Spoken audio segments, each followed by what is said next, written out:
తెల్ల పచ్చిమిర్చి ఏవో మల్లి మొగ్గలు రివర్స్లో సెట్ చేసినట్టుగా ఎంత బాగున్నాయండి. ఇదిగోండి ఇక్కడ ఇంకొకటి. ఈ పండుతున్నప్పుడు ఈ ఆరెంజ్ కలర్లో పళ్ళు కలర్ఫుల్గా భలే ఉంది కదండి మొక్క. ఇటేమో ఆరెంజ్ కలర్లో పళ్ళు, అటేమో వైట్ కలర్లో కాయలు.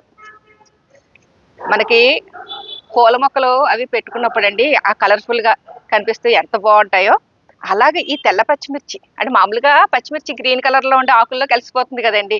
అలా కాకుండా ఈ తెల్ల పచ్చిమిర్చి చక్కగా పైకి ఇలాగ మొగ్గలు మొగ్గల కింద ఉండండి, ఎంత బాగుందో. ఈ తెల్ల పచ్చిమిర్చి చీడపీడల ఇబ్బంది కూడా లేకుండా అండి చక్కగా పెరుగుతుందండి. చాలా కాలం కూడా ఉంటాయి ఈ పచ్చిమిర్చి మొక్కలు. అంటే ఒకసారి వేసుకున్నాం అనుకోండి, మనం ఇంచుమించు ఒక 2-3 ఏళ్ళ పాటు మన గార్డెన్లో చక్కగా ఇలా కాస్తూనే ఉంటాయండి. ఈ మొక్క ఎలా వేయాలి, ఏంటి, ఎటువంటి కేర్ తీసుకోవాలి అన్నది నేను పెద్ద వీడియో చేసినప్పుడు అండి డీటెయిల్డ్గా చూపిస్తాను. అంటే మా గార్డెన్లో ఇవి మొదలయ్యాకండి ఎప్పుడెప్పుడు మీకు అందరికీ చూపిస్తానా అనే ఆనందంతో ఇప్పుడు ఈ షార్ట్ వీడియో రిలీజ్ చేస్తున్నాను అనమాట. దాంతోపాటు ఇక్కడ భూత్ జోలోక్య కూడా మొదలైపోయిందండి. ఈ భూత్ జోలోక్య గురించి ఆల్రెడీ నేను వీడియో షూట్ చేసి పోస్ట్ చేశాను. గిన్నిస్ రికార్డు పచ్చిమిర్చి అండి భూత్ జోలోక్య.